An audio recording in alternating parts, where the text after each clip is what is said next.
며칠 전 기사를 보니까요, 한 초등학생이 이 100일을 혼수 상태로 있다가 또래 3명에게 장기를 기증하고 하늘나라로 갔다라는 기사를 보았습니다. 지난 2월에 이 부산 해운대에 있는 한 호텔에서 수영을 하다가 올라가는 사다리에 이 팔이 끼어가지고 이제 물에서 나오지 못하여서 늦게 아이를 발견한 거죠. 이미 물을 많이 마시고 호흡이 부족한 상태에서 옮겨졌지만 이 혼수 상태에 빠졌습니다. 이 아이의 부모가요, 간절하게 기도하면서 희망의 끈을 놓지 않았지만 최근 상태가 더욱 악화되어서 이 장기 기증을 선택했습니다. 아들을 이대로 보내는 것보다는 삶의 의미를 부여해 주는 것이 맞겠다고 판단하고 아들의 장기를 또래 친구 3명에게 기증을 했습니다. 또한 이 아이가 이제 3월이면 중학교에 입학을 하는데 2월에 이런 사건을 이렇게 맞이했으니까 입어보지도 못한 그 교복까지도 기부를 했다라고 그렇게 이야기를 합니다. 이 아이의 나이가 제 첫째 아이의 나이와 너무 똑같으니까 그런 마음을 이 기사를 보니까 마음이 참 힘들어지더라고요. 여러분, 자녀를 자기보다 먼저 떠내보낸 이 부모의 마음은요, 뭘로도 위로감이 안 되고 마음이 얼마나 어려웠을까. 아들을 하늘을 떠나보내면서 얼마나 마음이 먹먹해졌을까, 그렇게 생각을 보았습니다. 왜 이런 아이를 살려주시지 않고 짧은 인생을 살고 세상을 떠나게 하셨는지 우리는 그 이유를 알 수가 없습니다. 그러나 분명한 것은 이 아이는 80년, 90년 인생을 산 사람보다 더 의미 있는 삶을 이었다라는 것입니다. 하루를 살아도 후회 없이 여러분 살아야 합니다. 오늘 죽어도 내 인생에 후회가 없다면 그는 분명 의미 있는 삶을 살아간 것이 아니겠습니까? 여러분, 우리도 저마다 의미 있는 삶을 살아야 되죠. 나에게도 의미가 있고 다른 사람에게도 의미를 줄 수 있는 여러분 그런 인생을 여러분 우리가 살아가야 되는 거죠. 여러분, 이런 의미 있는 삶을 살기 위해서는요, 희생이 필요합니다. 희생 없이 이루어지는 것은 아무것도 없습니다. 하나의 희생이 3명의 아이들에게 새로운 삶을 시작하게 하셨듯이 우리의 인생을 통하여서 우리의 인생도 또한 많은 사람에게 여러분 새로운 시작을 하게 할 수도 있다라는 겁니다. 하나님의 미랄이 땅에 떨어져 썩어 없어질 때 생명의 부활로 다시 사는 것과 마찬가지입니다. 여러분, 우리는 언제든지 새롭게 시작할 수가 있습니다. 주님 안에서 우리는 새 출발을 할 수가 있는 겁니다. 그런데 새로운 시작은 삶의 변화에 있다라는 겁니다. 새로운 인생을 살아가기를 원하면서 내 생각과 가치관과 태도는 여전히 예전에 매여 있다면 여러분 우리는 새로운 시작을 할 수가 없는 겁니다. 여러분, 그러기 위해서 반드시 깨트림이 필요합니다. 우리의 마음의 깨트림이 필요하고 우리의 생각의 깨트림이 필요하고 우리의 가치관의 깨트림이 여러분 있어야 여러분 주님 안에서 새로운 시작을 여러분 할 수가 있는 겁니다. 여러분, 오늘 말씀에는 한 여인이 나오죠. 이 여인은 죄를 지은 여인이라고 분명히 말합니다. 또한 예수님은 한 바리새인의 저녁 식사에 초청을 받고 그의 집에 왔습니다. 그리고 그의 집에 이 죄인인 여인이 찾아 들어왔습니다. 정식으로 초청받지도 않았습니다. 만약 이 사실을 안다면 이 집의 주인인 바리새인은요 아마 가만히 있지 않을 겁니다. 왜냐하면 바리새인은 죄인들과 식사를 하지 않기 때문에, 바리새인은 죄인과 함께 거하지 않았기 때문에. 여러분, 37절에 보면요, 그 동네에 죄를 지은 한 여자가 있어 예수께서 바리새인의 집에 앉아 계심을 알고 향유 담은 옥합을 가지고 와서라고 이렇게 말합니다. 여러분, 그 동네에 죄를 지은 한 여자라는 말은 동네에 이 여인을 모르는 자가 없다라는 겁니다. 무엇 때문에요? 죄를 지은 것 때문에. 이 여인이 죄가 있다는 것을 동네 사람이라면 모두가 다 알고 있을 정도라는 겁니다. 그것이 구체적으로 무엇인지 알 수 없지만 동네 사람이 알 정도의 큰 죄를 지은 것만은 확실하다라는 겁니다. 바로 그런 이 여인이 예수님 앞에 나왔는데 어떻게 나옵니까? 손에 향유를 담은 옥합을 가지고 왔다라고 이야기했습니다. 이미 그의 손에 옥합을 가지고 있다는 것을 이미 준비해 왔다라는 겁니다. 왜냐하면 여러분, 향유를 담은 옥합은요 너무 소중하니까, 너무 귀하니까. 그걸 여러분 항상 자기 몸에 지니고 다닐 수가 없는 겁니다. 어떤 사람은 그걸요 몇십 년을 일해서 모은 게 바로 이 옥합에 담긴 이 향유인 겁니다. 어떤 사람은 여러분 결혼을 해서 이 향유를 쓰려고 여러분 준비한 사람도 있을 겁니다. 그러면 여러분 이 향유를 어떻게 합니까? 항상 여러분 집에 모셔다 두죠. 항상 가지고 있는 사람 없습니다. 왜요? 깨어지면 사용 못하니까. 여러분 그 귀한 거를 여러분 들고 다니겠습니까? 집에 모셔 놓을 겁니다. 필요할 때 가지고 오는 겁니다. 여러분 이 여인이 예수님 앞에 나왔을 때 이 옥합을 가지고 왔다는 것은요, 항상 가지고 있다가 예수님의 말씀을 들어보고 은혜를 받으니까 그 감동이 있으면 그때 깨뜨리겠다라고 한 게 아닙니다. 이미 그것을 준비해 왔다라는 겁니다. 예수님 앞에 나오기 전에 이미 마음에 준비를 하고 이 향유를 깨뜨려서 주님 앞에 드리려고 마음에 준비를 하고 여러분 이곳에 왔다라는 겁니다. 여러분 이게 얼마나 중요한 겁니까? 마음의 준비가 이렇게 중요한 겁니다. 그것을 가지고 왔다는 것은 예수님께 그 향유를 사용하겠다는 것이고 깨뜨리겠다는 의도인 겁니다. 이런 예수님을 통해서 자신의 인생을 새롭게 시작하기를 싶다라는 그 결단이 그 향유 가운데 있다라는 겁니다. 주님께 드릴 마음의 고백과 결단을 가지고 왔다라는 것, 여러분 이것이 바로 그런 준비가 있기에 예수님을 보자마자 감격과 감동을 받은 겁니다. 본물이 터지듯 눈물을 흘리는 겁니다. 헐레벌떡 정신없이 들어와서 주님께 드릴 아무런 준비 없이 앉아있는 사람과는요 다를 수밖에 없죠. 차이가 날 수밖에 없는 겁니다. 나 같은 사람도 주님께 용납받을 수 있다는 기대와 새로운 인생을 시작하고 싶은 간절함이 그로 하여금 자신의 가장 귀한 것을 깨뜨릴 수가 있었다라는 겁니다. 바로 그 깨뜨림 가운데 여인은 새로운 인생을 시작했다라는 겁니다. 이런 반면에 예수님을 초청한 바리새인은 어떻습니까? 예수님을 저녁에 식사로 초청한 호의를 보였지만 그것뿐입니다. 예수님을 구원자로 선지자로 인정하지도 않습니다. 그냥 호기심과 자신의 궁금증을 해결하기 위한 목적밖에 없습니다. 주님을 맞이할 준비가 하나도 되어 있지 않다라는 것이 오늘 성경이 말하고 있지 않습니까? 그러기에 그에게는요 아무런 일도 일어나지 않습니다. 주님을 초청해도 자기 집에 초청해 놓고는요 아무런 일도 일어나지 않습니다. 초청을 하고도 그는 메인이 아닙니다. 들러리로 밀려나 버렸습니다. 오늘 성경이 그걸 이야기하지 않습니까? 여러분 주님 앞에 드릴 마음이 준비되었습니까? 하나님을 향한 어떤 기대를 가지고 오셨습니까? 예배를 드려보고 말씀을 들어본 후에 판단하겠다는 마음으로 오셨습니까? 주님을 만나기가 너무 어렵습니다. 살아계신 주님을 경험하기가 어렵습니다. 여러분 이 자리에 여러분이 메인이 되어야죠. 주님을 만나시고 여러분 가운데 행하시는 주님을 만나는 주인공이 되어야죠. 구경꾼이 아닌 참여자가 여러분 되어야죠. 그러기 위해서는 어떻게 합니까? 지금이라도 여러분의 귀한 것을 가지고 와서 깨트려야 합니다. 여러분의 소중한 것을 깨트림으로 주님 내게 이것보다 더 귀합니다. 주님은 내가 이것보다 주님을 더 사랑합니다. 라는 이런 고백을 주님 앞에 올릴 때요 주님은 그것을 기억합니다. 여러분 이것이 지금 여인의 마음입니다. 중3 때부터 고3 때까지요 저와 같은 반이 된 친구가 있습니다. 참 우연이지 않습니까? 4년 동안요 같은 반이었습니다. 이게 참 되기 힘든 거잖아요. 고등학교는 내가 마음대로 선택할 수 있는 것도 아니지 않습니까? 중3 때부터 고3 때까지 항상 4년 동안 이 같은 반을 이렇게 지낸 친구가 있는데 교회는 서로 다른 곳에 다녔습니다. 그런데 신앙에 대해서 누구보다 참 많은 이야기를 나눴습니다. 마음이 힘들고 어려울 때마다 이 친구와 함께 이 신앙의 이야기를 나누면요, 내 모든 염려 근심들이 한 번에 이렇게 다 사라지는 것을 이렇게 경험하게 됩니다. 그래서 저에게 그런 친구가 있다는 게 얼마나 이게 축복인지요. 여러분 다른 게 축복이 아닙니다.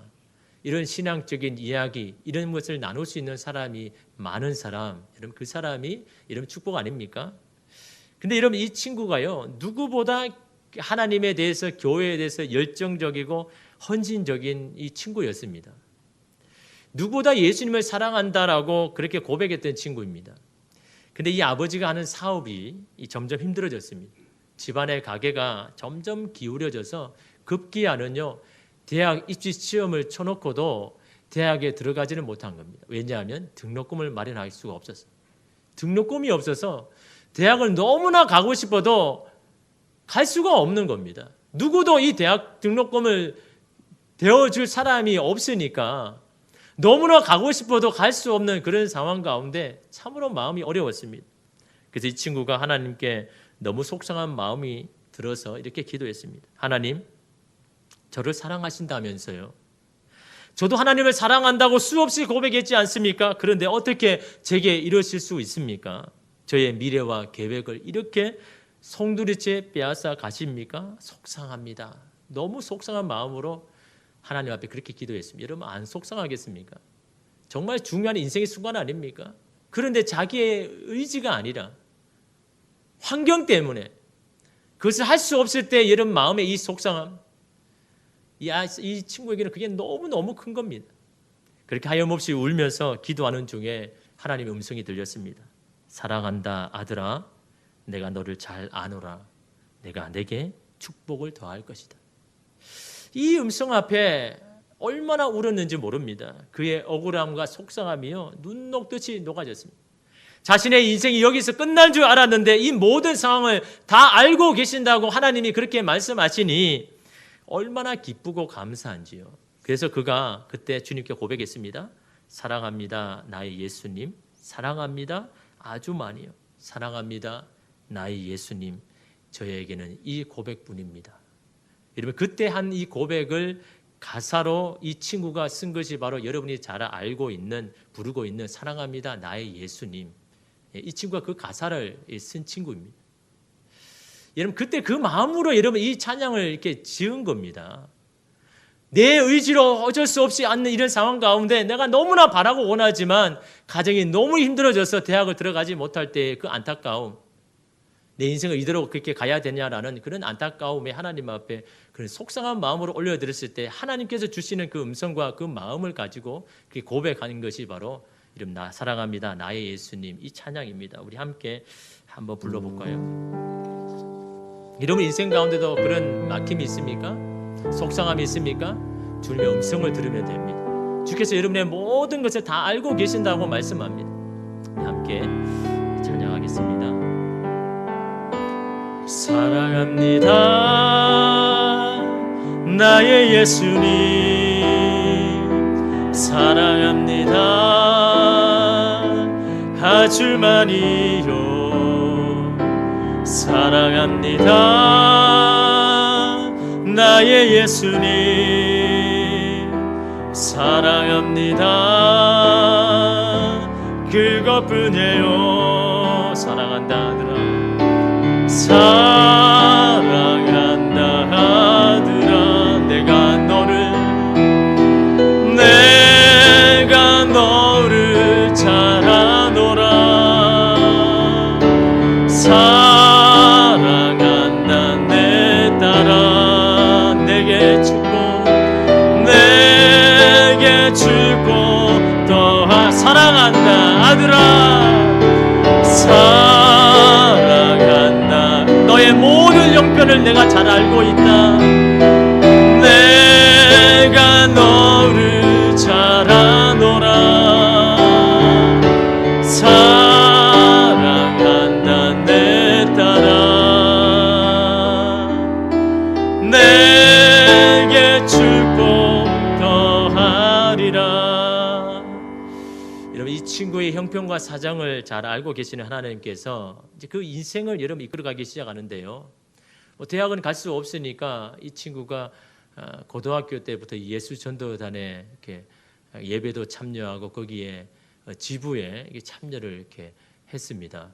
그래서 누구의 우연한 도움으로 이 하와이 열방대학 DTS에 이렇게 들어가게 된 거죠. 돈은 없지만 여러 이렇게 플로잉이 들어와 가지고 이 하와이 열방대학에 이렇게 들어갔는데 거기서 많은 은혜를 받았죠. 하나님 앞에 내 삶을 헌신하기로 결정하고 있는데 그 하와이에 있는 대학을 이렇게 우연하게 이렇게 기회가 돼서 들어가게 되었습니다. 뭐 돈이 없으니까 어떡합니까? 방학 때마다 이 한국에 와가지고는요, 뭐 장사를 합니다. 2달 동안 뭐 청바지 장사도 하고 안 하는 장사가 없습니다. 그렇게 돈을 모아가지고 또 이제 가서 그 등록금을 대고 또 이제 공부를 하는 겁니다. 그걸 몇 년 동안 한 거죠.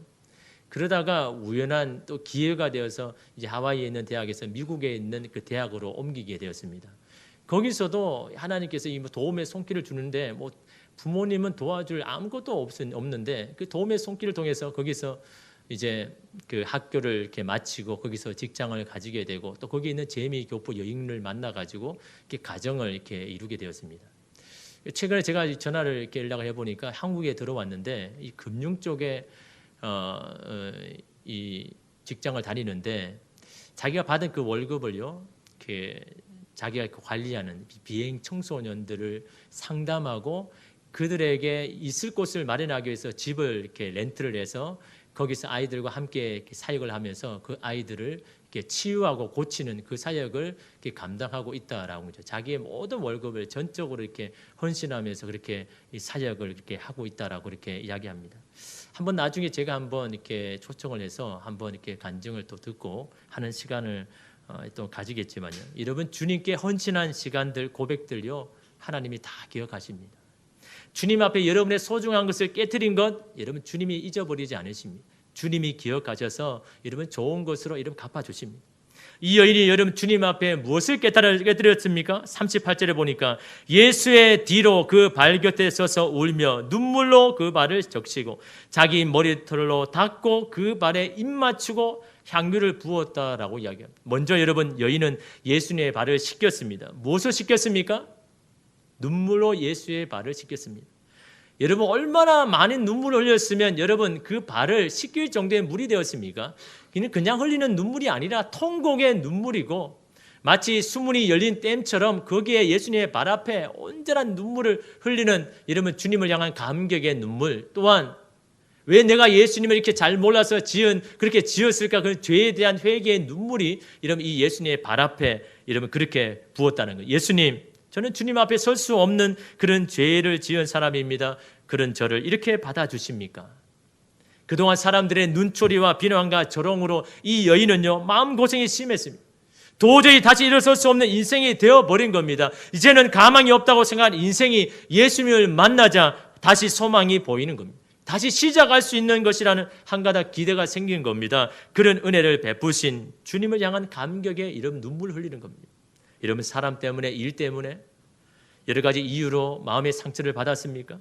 그런 연유로 하나님과 사람에게 마음의 문을 닫았습니까? 주님 앞에 나오면요 모든 것이 용납이 되는 겁니다. 우리의 사정을 다 아시는 주님이 우리를 기쁘게 맞아주십니다. 주님 앞에 정직하게 여러분 주님 앞에 여러분의 마음을 깨뜨려서 주님 앞에 나아가면 주님께서 여러분의 인생을 여러분 새롭게 시작하실 겁니다. 또한 여러분 여인은요 자기 머리털로 그 발을 닦았습니다. 성경에 의하면요 머리털은요 여인의 영광입니다. 그 머리를 풀어 헤쳤다는 것은요 여인의 가장 큰 수치입니다. 그 당시 여인들은요 머리를 다 올려 붙였습니다. 그리고 공공장소에 가면요 이 덮개와 두건을 써서 그 머리를 고정시켰습니다. 여인들이 보통 머리를 푸는 때는요 결혼할 때입니다. 신랑을 맞이할 때입니다. 신랑을 맞이하면서 머리를 풀면서 나의 영광을 당신에게 드립니다라고 했을 때 그때 여러분 머리를 푸는 겁니다. 그런데 이 여인이요 바로 예수님 앞에 그 머리를 풀어서 펼쳐서 그 발을 닦고 있다라는 겁니다. 다시 말하면 그 영광을 버린 셈인 겁니다. 자신의 영광을 주님 앞에 드린 것입니다. 여러분 이것이 진정한 헌신입니다. 나의 영광, 나의 유익을 위해서 살았던 삶을 이제부터 주님께 영광 돌리는 인생을 살겠습니다라는 그 고백이 헌신의 고백인 겁니다. 여인은 자신의 영광을 깨뜨려서 주님께 드린 겁니다.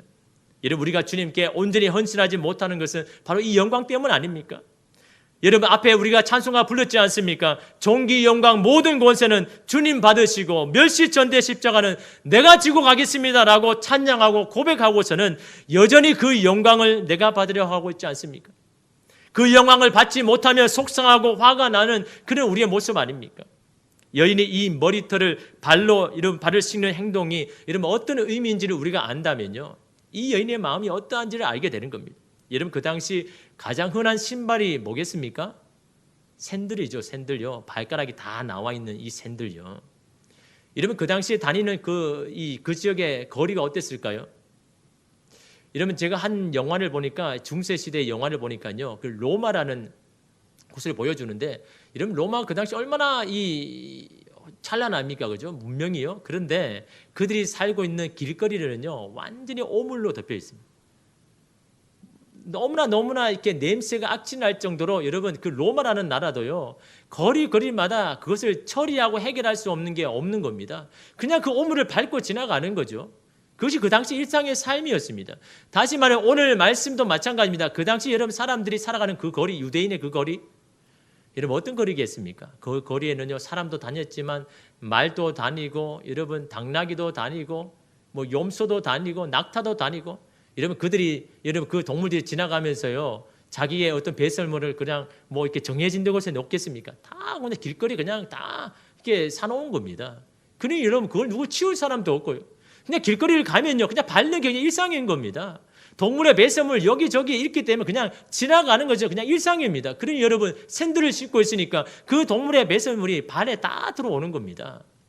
그런데 여러분 어느 집에 들어가면요 그 샌들을 벗어야 됩니다. 근데 여러분 그 샌들을 벗었지만 발에는 여전히 그 오물이 있거든요. 그래서 주인은요 자신이 초청한 그 손님의 그 발을 하인에게 씻기게 하는 겁니다. 여러분 먼지 떨어지는 그런 정도가 아닙니다. 여러분 너무나 냄새 나가지고 가까이 하기도 싫은 그 발에 있는 이 동물들의 배설물을요 이 종으로 하여금 씻게 하는데 누구에게 씻기냐 하니까 그 집에서 가장 낮은 사람, 인간으로서 취급조차 하지 않는 너무나 밑에 있는 그 노예가 하는 게요 손님의 발을 씻는 일을 그 일을 하는 겁니다. 여러분 이 일을 누가 했다고요? 이 여인이 했다는 겁니다. 자기 머리칼을 풀어서 그 냄새 나는 발을요 자기 머리칼로 여러분 이렇게 닦았답니다. 여러분 이 여인의 행동이 얼마나 겸손합니다. 예수님을 위해서 더 낮아지겠습니다라고 더 낮아진 모습으로 예수님을 섬기겠다라고 하는 것이 이 여인이 지금 보여주고 있는 겁니다. 여러분 머리카락 막 불어헤치면서 뭐 향기 나는 그 발을 뭐 이렇게 닦는 게 정도가 아니라요. 자기의 모든 것을 내려놓고 겸손한 마음으로 여러분 주님을 지금 섬기고 있는 모습을 여러분 보여주고 있지 않습니까? 자기 자아를 깨트린 건 아닙니까? 자기 자존심을 깨트린 건 아닙니까? 내가 이렇게까지 해야 되나? 내가 내 자존심을 이렇게 상하면서까지 내가 이렇게 해야 되냐가 아니라 주님 앞에서 나의 자아를 깨트리고 나의 자존심을 깨트리고 주님 앞에 하는 겁니다. 왜요? 나보다 주님이 더 귀하시다고 여기니까요. 자신의 머리털 곧 영광을 버려서 주님의 발에 배설물을 닦은 겁니다. 여러분 당시에 집에 오신 손님을요 모욕하고 여러분 천대할 생각이라면요 그 손님의 발을 안 씻으면 되는 겁니다. 그 씻을 종을요 두지 않으면요 나는 이 사람을 나는 원하지 않습니다. 나는 당신을 대우하기 싫습니다. 나는 당신이 오는 것을 원하지 않습니다라는 것을요 여러분 그거를 표현하는 방법은 발을 안 씻기면 되는 겁니다. 종을 안 주면 되는 겁니다. 바로 예수님을 초청한 바리새인이 그렇게 했다라는 겁니다. 여러분 44절 보시면 예수님이 이 바리새인에게 이렇게 말씀합니다.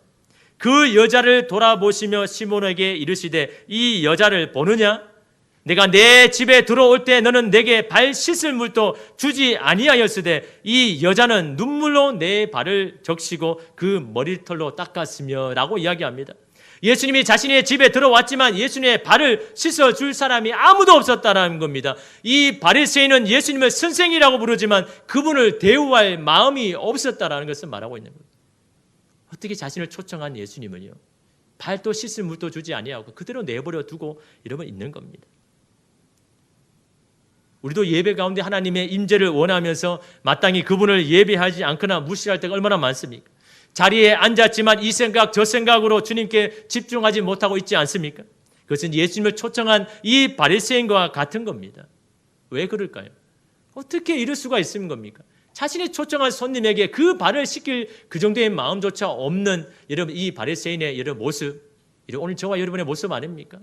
예수님의 예배 가운데 초청하면서 오시라고 하면서 여러분의 마음을 열지 못하고 주님 앞에 더 낮아지지 못하고 섬기려는 그런 마음조차 없다면요. 여러분 오늘 우리가 이 바리새인 아닙니까? 왜 이가 그랬습니까? 예수님은요. 그 이유를 47절에 이렇게 말씀합니다. 이러므로 내가 내게 말하노니 그의 많은 죄가 사하여졌도다. 이는 그의 사랑함이 많음이라. 사함을 받은 일이 적은 자는 적게 사랑하느니라. 적게 사함을 받은 자가 누구입니까? 바리새인이잖아요. 많이 사함을 받은 자가 누구입니까? 이 여인 아닙니까? 이 여인은 너보다 나를 너무나 사랑한다. 그 사랑하는 이유가 뭡니까? 많은 죄를 사함 받았기 때문에. 이 바리새인은 왜 여러분 적은 사함을 받았습니까? 예수님 나는 이 여인보다는 좀 나은 사람입니다. 그래도 나는 이 여인보다 좀 낫습니다. 나는 이 여인처럼 그렇게 많은 죄를 짓지 않았습니다. 라고 이런 그런 마음을 가졌기에 자신의 죄를 고백하지 않기 때문에 사함을 받지 못하는 거예요. 사함을 받지 못하니까 주님을 사랑하지 못합니다. 여러분, 어거스틴이 뭐라고 이야기했습니까? 예수님을 더 많이 알아가면 알아갈수록 나의 믿음이 더 강해지고 더 깊어질수록 내 입술에서 고백되어지는 것은 하나님, 저는 주님 앞에서 더 큰 죄인입니다. 여러분, 어거스틴이 그렇게 큰 허물을 지었습니까? 죄를 많이 지었습니까? 그는 어떻게든 하나님의 말씀대로 살려고 몸부림친 사람입니다. 오랫동안 수도원 생활하면서 자신의 육체를 주님 앞에 여러분 복종한 사람입니다. 그가 어떤 여러분 죄를 지었기에, 어떤 허물을 많이 지었기에 주님 앞에서 나는 더 큰 죄인입니다라고 그렇게 고백할 수가 있는 겁니까? 어거스틴이 여러분 그런 고백했다면 우리는요, 하나님 앞에 여러분 그 죄를 여러분 수도 없이 말하겠죠. 왜 그렇게 합니까? 주님 앞에서 나의 모습을 보니까요. 내가 주님 앞에서 그런 사함을 받은 사람인지 아니까요.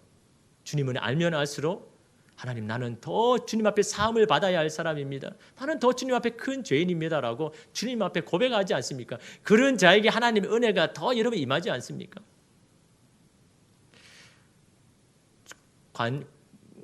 군중들의 존경과 지지를 받고 수많은 사람이 예수님과 함께했지만요, 예수님은 외로웠습니다. 고독했습니다. 나를 존경한다고 말하지만요, 자신에게 마음을 주고 마음을 깨뜨릴 사람이 없는 겁니다. 이 예수님의 이 외로움을 이 여인이 본 겁니다. 예수님, 당신이 이렇게 존귀하고 귀하신 분인데 사람들이 어떻게 이렇게 대우합니까? 어떻게 예수님을 따른다고 하면서 예수님에 대해서 저렇게 마음을 들이지 못하고 섬기지 못합니까? 너무나 슬픈 마음에 이 여인은 여러분 눈물을 흘리고 있는 건 아닙니까? 그런 안타까움과 슬픔이 오늘 우리 가운데 있습니까? 주님으로 인한 그 여러분 이 마음을 여러분 이 여인은 깨트린 겁니다. 주님 앞에 여러분 드린 겁니다. 그것을 통해서 여러분 이 여인이 새로운 길이 열린 건 아닙니까? 5년 동안 여러분 삼성전자 반도체 공장에서 일한 여자분이 계십니다. 이 집에서 맏딸입니다. 그 책임감이 굉장히 강하거든요. 그래서 이 가정을 위해서 대학을 진학하지 않고 상고로 갔습니다.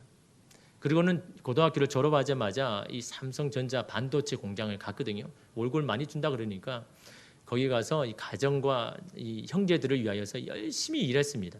5년 동안 일했는데 근데 몸이 완전히 망가진 겁니다. 이유도 알 수 없이. 그래서 너무 몸이 힘들어서 이제 사직을 하고 이 고향에 가서 이제 마트에 아르바이트를 하는데 좀 일을 하다가 이 여인이 쓰러집니다. 병원에 가서 이렇게 검사를 해보니까 뇌종양인 거죠. 그래서 이 뇌종양 제거 수술을 했는데 후유증이 너무 커가지고 시각, 보행, 언어 장애인이 된 겁니다. 한 줄을 글을 쓰는데 몇 시간이 걸릴 정도입니다. 휠체어를 타고 그 어머니가 이 여인을 항상 데리고 다니면서 치료합니다. 그래서 그는 분명 이건 산업재해다라고 여기고 그 산업재해를 인정받기 위하여서 근로복지공단에 이 심사를 요구한 거죠. 그 또 이제 거절을 당하고 또 재심사를 요구했는데 또 거절을 당합니다. 그럼에도 포기하지 않고 행정소송까지 이렇게 내었습니다. 근데 그 소송하는 중에 이 삼성 측에서 10억 원을 줄 테니 그 소송을 철회해라라는 회유가 들어왔습니다. 이 회유를 받은 이 어머니 마음이 흔들린 겁니다. 왜요? 이러면 이 아픈 딸을 위해서 돈이 필요하잖아요. 이 딸을 여러분 누가 치료하겠습니까? 이 딸을 치료하는데 돈이 들고 자기가 이러면 계속해서 이 딸을 여러분 보살펴 줄 수 있습니까?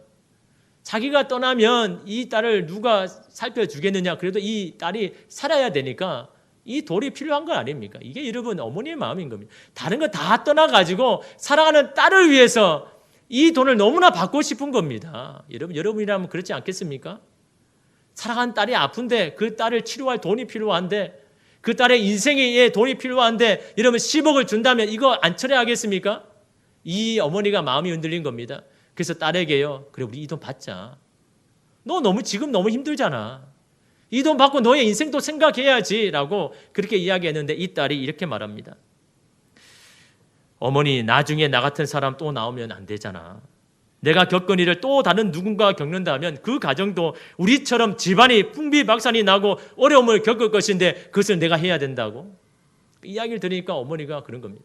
내가 이 딸 때문에 나의 모든 삶이 망가지고 집안이 완전히 망가졌는데 나의 딸과 같은 똑같은 일이 일어나서 그런다면 또 누구 부모가 이렇게 마음이 어렵고 힘들지 않겠느냐. 이제는 이것을 끊어야 되겠다라고 생각하고 마음을 다잡고 끝까지 이 소송에 들어갔죠. 그래서 지난 5월 최종적으로 이 산재를 인정받았습니다. 앞으로 이것을 근거로 자기와 똑같은 많은 자들이 그런 혜택을 받을 겁니다. 누군가에게 의미 있는 삶을 위해서는 희생이 필요한 건 아닙니까? 쉽지 않는 일이죠. 그냥 내 인생만 생각할 수도 있는 일입니다. 앞으로의 인생도 걱정해야 됩니다. 그러나 누군가를 위해서, 누군가의 의미 있는 삶을 새로 시작하기 위하여서 이러면 희생한 것을 저는 보면서 오늘 우리 가운데 이런 희생이 있는가? 내 인생만 바라보고 내 인생의 어려움만 바라보고 내 인생을 통해서 의미 있는 인생을 살아가기를 위한 결단이 오늘 우리 가운데도 있는가? 여인은요, 바로 지금 그런 결단을 하고 있는 겁니다.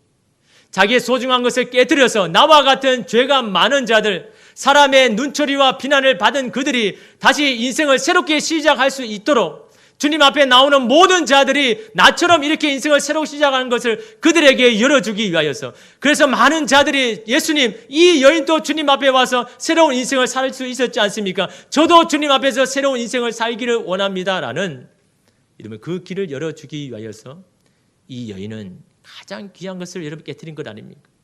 이 여인은 예수님의 발에 입맞춤을 했습니다. 그것은요, 최대 복종의 표시입니다. 예수님을 나의 주인으로 삼겠습니다. 나는 주님을 위해서 살겠습니다. 라는 것을 여러분 발에 입맞춤을 하면서 결단을 보여주는 겁니다. 여러분 그 결단을 실행하는 것이 바로 오늘 말씀의 향유를 깨뜨린 겁니다. 여러분 이 옥합 때문에 자신의 인생이 이렇게 살아온 줄 모릅니다. 이 옥합을 얻기 위하여서 많은 사람에게 지탄을 받고 욕을 얻을 먹을지라도 그것을 위해서 살아온 줄 믿습니다. 그렇게 귀한 옥합입니다. 그것을 주님 앞에 깨뜨린 것은 뭡니까? 이제는 이런 인생 살지 않겠습니다. 이런 삶을 살지 않겠습니다. 이 귀한 것을 깨뜨려서 자기의 결단을 주님 앞에 이러면 보여주고 있지 않습니까? 신앙도 더 이상 돌아갈 수 없도록 여러분 해야 되는 겁니다. 실행은요, 선택의 여지를 없애는 겁니다. 여러분 의지가 약합니까? 하루에도 여러분 바뀝니까? 아직도 결단만 수십 번 하고 있습니까? 왜 매번 결단하는데도 되지 않습니까? 왜 매번 같은 자리로 돌아옵니까? 여러분의 소중한 옥합을 깨뜨리지 않았기 때문에, 깨뜨림 없이 결단하기 때문인 겁니다. 이제 내 인생은 주인은 하나님이십니다. 하나님이 주인 되지 못하는 것을 다 깨뜨립니다. 내려놓습니다. 버리겠습니다. 이런 결단과 고백이 여러분 저와 여러분 가운데 있을 때 여러분 인생은 언제나 새롭게 시작할 수가 있습니다. 여러분 가운데 소중한 것이 뭡니까? 무엇을 위해서 달려왔습니까? 그 귀한 것 여러분 깨뜨릴 수가 있습니까? 그 깨뜨린다는 것은 낭비가 아닙니다. 주님의 것으로 채우는 겁니다. 주님 앞에 깨뜨릴 때 하나님의 것으로 여러분 공급받는 겁니다. 하나님이 그의 인생을 이끌어 가시는 겁니다. 그럼에도 불구하고 그 못 깨뜨리는 거 있습니까? 여러분 요즘에 우리에게 그 소중한 게 뭘까요? 많은 것이 있지만 여러분 요즘은요 보니까요 휴대폰이 아닌가 생각합니다. 여러분 휴대폰 한 번이라도 여러분 떨어진 적이 있습니까? 항상 붙잡고 있잖아요. 그죠? 또 그 휴대폰 안에 여러분 시간을 많이 빼앗긴 게 뭡니까? 게임이죠, 게임요. 여러분 저도 잘 압니다. 많이 해봐가지고 제가 이 청년부 이렇게 담당을 할 때 그런 거죠. 청년들하고 좀 대화를 하고 소통하려면 그래도 게임을 해야지. 뭐 게임 한다고 이야기를 해야 뭐 소통하지 않을까? 그런 여러 핑계로 저도 게임을 많이 했습니다. 게임 하나 보니까 재밌더라고요. 막 여기저기서 카트를 보내는데 뭐 새로 막 할 수 있고, 뭐 몇 분밖에 못 하잖아요. 5분밖에 못 하는데 시간이 지나야 채워지고 또 친구한테 받으면 다시 또 할 수 있고 그 재미로 계속 하고 있는 겁니다. 근데 여러분 이게 제 핑계지만 사실 여러분 이 게임을 통해서 제가 정해놓은 시간, 하루에 하나님을 위해서 드리는 시간들이요 점점 빼앗기기 시작하는 겁니다. 그래서 그때 한번 마음 먹었죠. 이걸 제가 하나님 안 하겠습니다. 지워버리겠습니다라고 이 휴대폰에 지웠거든요. 근데 그 다음 날 깔고 있는 저의 이렇게 모습 또 깔고 있더라고요. 그 게임을요.